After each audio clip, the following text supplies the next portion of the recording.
Hello everybody, this is Albert with Green Tea House. I hope you're doing well today in this outdoor edition.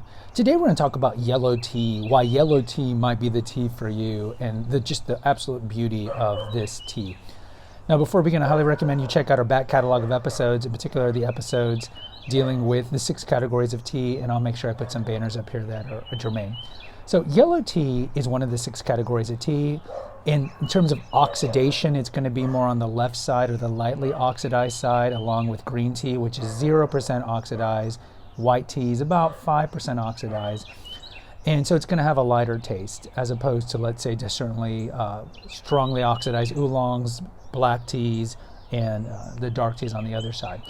Yellow tea is arguably my favorite tea. Now, I've talked about in I think the episode I did on my 5 favorite teas, I didn't mention yellow tea, which I should have. Now, that episode, of course, was recorded very early on. Now, I think we're in episode 122. But I drink a lot of tea every day. And I mentioned in that episode that I have a rotation of teas that I drink every morning up to about 10 o'clock. So I try to drink about 12 cups of tea before 10 o'clock. And I always drink a pu'er because of the probiotic element of it. But I drink pretty much a yellow every day. So this is my big selling point for yellow. And we do sell a yellow. We sell a yellow that we call Yangtze yellow. It's not from the Yangtze River, but it just has that great alliteration. Excuse me. And these are the people I think who should be drinking yellow tea.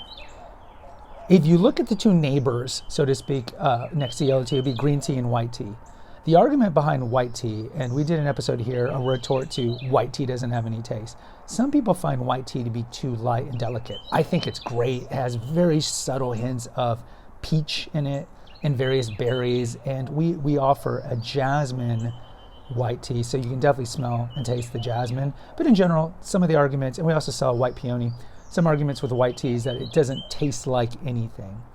And then on the other side, the green teas, an argument that some people have with the green teas is that they're too kale tasting, they're too vegetal, they're too herbaceous, especially the Japanese green teas, I think more because they are steamed kale greened as opposed to the Chinese ones, which are mostly pan fried.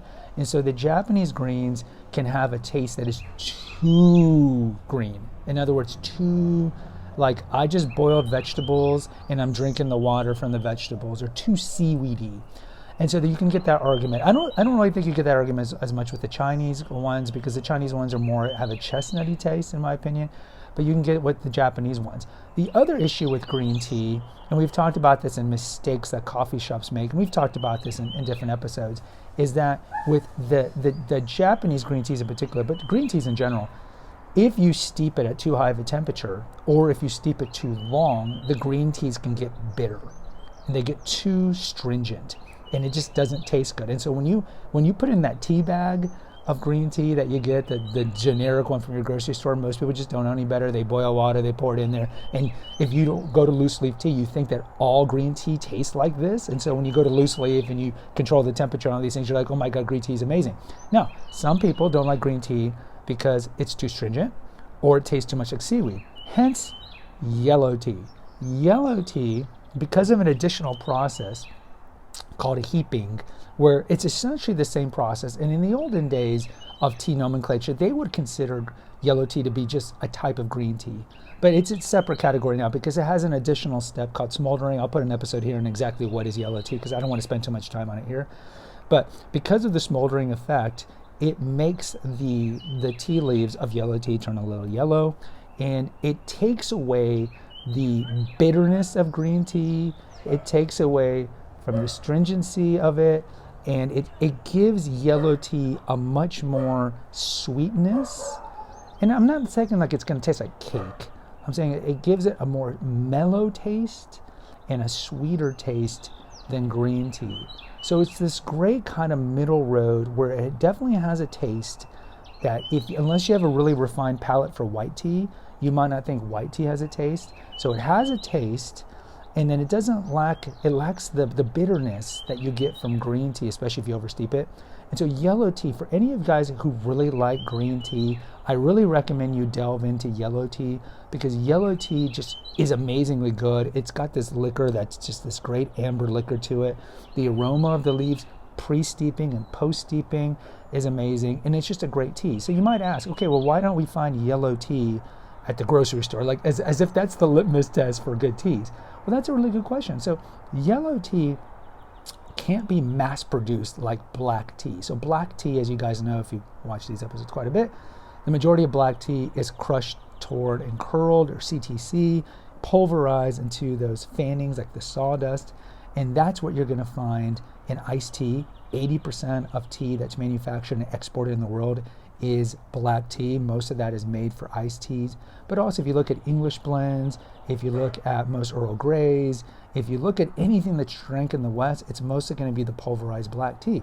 And so you can see, because of these machines that make the black tea into CTC, and that's where all the money is, you're going to see that that's a really cheap commodity tea to make. And then with green tea is relatively easy to make because all you do is pluck it, kill green it, dry it, and then you can pretty much ship it. So yellow tea, kind of like with pu'er and some of the other teas, require more time to make it. And also because there's not as well known of an awareness in the lucrative markets like in the West. Most people don't know yellow tea.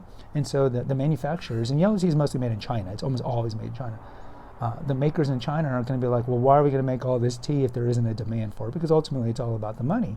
So just because you haven't heard about yellow tea doesn't mean that yellow tea is not good. And let me tell you, if you buy our yellow tea, buy the 1 ounce. Try the 1 ounce. You will like it. You will like it. If you like green tea and you're curious about white tea, but you don't think it has a taste, get the yellow tea because it is such a great, sweet, mellow taste that lacks the bitterness that green tea can sometimes have. Guys, post in the comments. I'd like to hear from you. Until next time, take care and God bless.